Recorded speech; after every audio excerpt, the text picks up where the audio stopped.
इस खाद का यूज अगर आप अपने पौधों में करते हैं तो पौधों की सभी प्रकार की जो कमियां होती हैं उनको पूर्ति हो जाएगी और जो पौधे हैं आपके वो बहुत अच्छे से ग्रोथ करेंगे, उनकी ग्रोथ बहुत अच्छी होगी और पौधे हेल्दी कंडीशन में चलते रहेंगे, फ्लावरिंग अच्छी होगी। और इसको किस तरीके से देना है वो आपके साथ में शेयर करती हूँ। क्या आपके पौधों में भी फ्लावरिंग नहीं हो रही है, पौधे हेल्दी ग्रोथ नहीं कर रहे हैं या पत्तियां हरी हैं लेकिन उनमें कलियां नहीं बन रही हैं, तो इन किन कारणों से ये परेशानियां आती हैं हमारे पौधों में, आज मैं वही आपके साथ में शेयर करूंगी।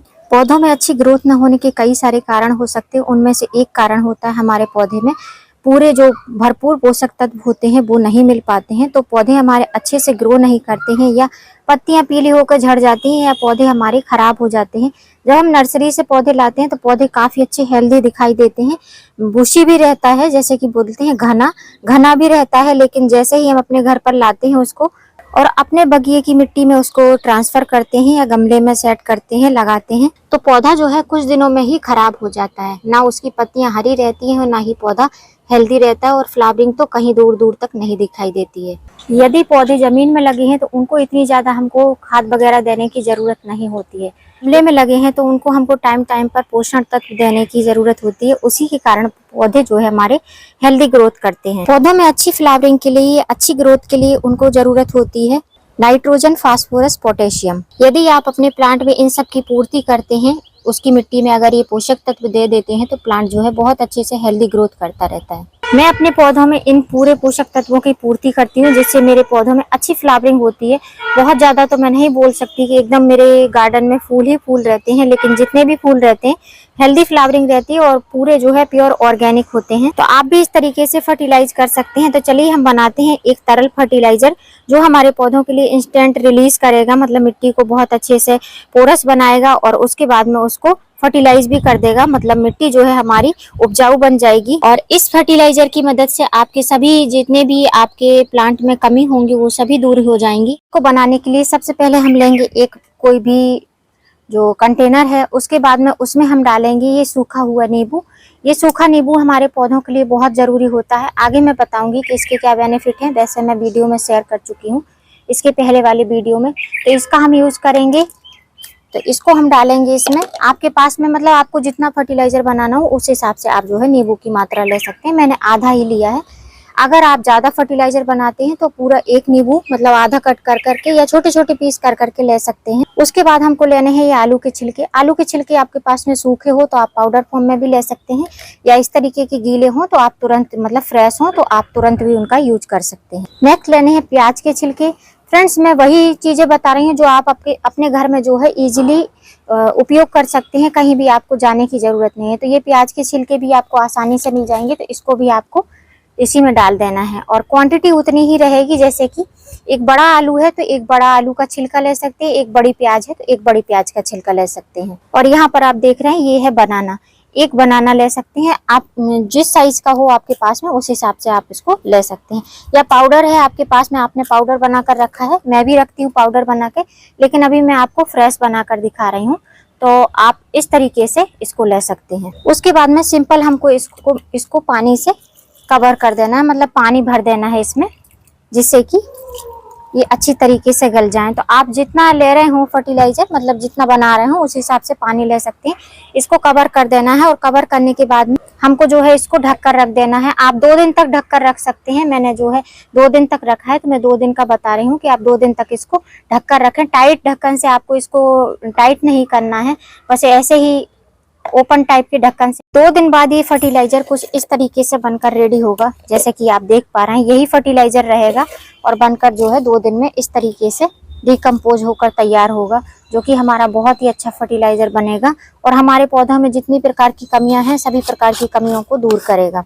तो आप देख सकते हैं ये फर्टिलाइजर बनकर रेडी हो गया है। यदि आप चाहते हैं कि इसकी स्मेल ना आए तो आप 1 दिन तक भिगो कर रखें, मतलब 24 घंटे तक भिगो कर रखें। और अगर आपको स्मेल का प्रॉब्लम ना हो तो आप 48 घंटे तक इसको भिगो कर रख सकते हैं। मैंने 48 घंटे तक रखा है तो थोड़ा सा स्मेल आ रही है, लेकिन जब हम इसको देंगे तो किस तरीके से देंगे तो बिल्कुल भी हमारे गार्डन में इसकी स्मेल नहीं आएगी। इस खाद को अब जो है हम इसको छान लेंगे। अगर हम इसको छानेंगे नहीं फ्रेंड्स, अगर इसके कोई भी थोड़े से भी ये जितने भी पार्टिकल्स हैं या जो जितने भी टुकड़े हैं, अगर ये हमारे गमले की मिट्टी में जाएंगे तो शायद इनमें चींटियां लग सकती हैं या फंगस की प्रॉब्लम भी हो सकती है। क्योंकि अब जो है धीमे धीमे रेनी सीजन स्टार्ट होने वाला है, तो आप इसको जो है जरूर छान कर ही उपयोग करें, उसके पहले ऐसे उपयोग बिल्कुल भी ना करें। और ये जो छन्नी में दिख रहा है, इसको आप जो है कंपोस्ट बिन में डाल सकते हैं, मतलब कि कंपोस्ट बना सकते हैं।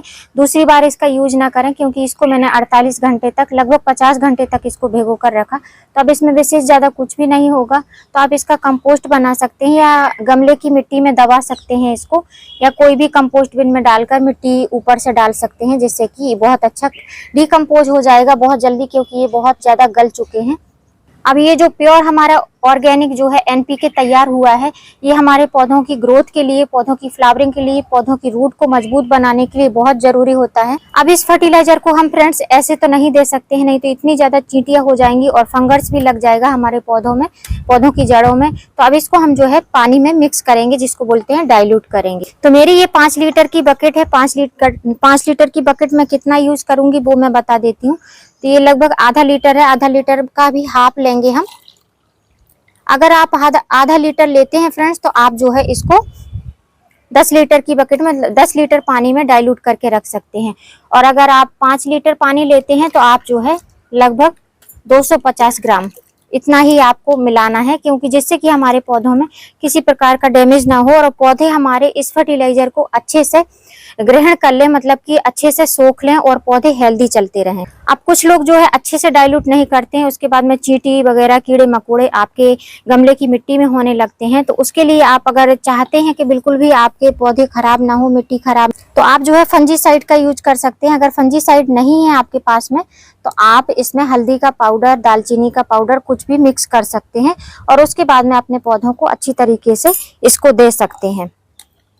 तो अब मैं इसको अच्छे से मिक्स कर दूंगी और फिर हम अपने पौधों में इसको देंगे। पौधों में फर्टिलाइजर देने का एक ही रूल है, पौधों में फर्टिलाइजर उतना ही देना है जितना कि मिट्टी इसका सोख ले, मतलब कि मिट्टी इसको ग्रहण कर ले, उतना ही ज्यादा। इस फर्टिलाइजर को आप सीडलिंग में भी दे सकते हैं, आपकी सीडलिंग भी काफी अच्छी तैयार हो जाएंगी, मतलब कि ग्रो बहुत अच्छे से तेजी से होने लगेंगे। और जब भी इस फर्टिलाइजर को दें तो आप ध्यान रखें कि मिट्टी जो है ड्राई होनी चाहिए, बहुत ज्यादा ड्राई ना हो, लेकिन इतनी ड्राई होनी चाहिए कि आप जो फर्टिलाइजर दें वो जल्दी से एब्जॉर्ब कर ले जो मिट्टी है। आप देख सकते हैं इस तरीके से। और फर्टिलाइजर उतना ही दें जितना आपका गमला हो, गमले में जितनी मिट्टी हो उसी हिसाब। इस फर्टिलाइजर के उपयोग से आपके पौधों में बहुत अच्छे से फ्लावरिंग हो जाएगी। आप जब भी इस फर्टिलाइजर को दें तो ध्यान दें कि प्लांट आपके धूप में ही हो, उन्हीं प्लांट में आपको ये फर्टिलाइजर देना है। और जो हमारे सेंसिटिव सकुलेंट रहते हैं उनको छोड़कर आप सभी प्लांट में ये फर्टिलाइजर का यूज कर सकते हैं। और इस फर्टिलाइजर को आप सुबह दीजिए या शाम को दीजिए, एकदम भरी दोपहरी में आपको इस फर्टिलाइजर का यूज नहीं करना है। और इस फर्टिलाइजर के लिए जब पानी आप बनाते हैं तो इस पानी को जो है आपको नॉर्मल वाटर होना चाहिए, मतलब कि गर्म नहीं होना चाहिए। गर्मियों में पानी बहुत गर्म हो जाता है, जैसे टंकी का पानी रहता है काफी गर्म हो जाए, तो आपको जो है नॉर्मल वाटर यूज करना है। तो फ्रेंड्स, तपती हुई गर्मी में आप भी अपने पौधों को ठंडा ठंडा फर्टिलाइजर दीजिए और ठंडक प्रदान कीजिए, जड़ों को ठंडक दीजिए।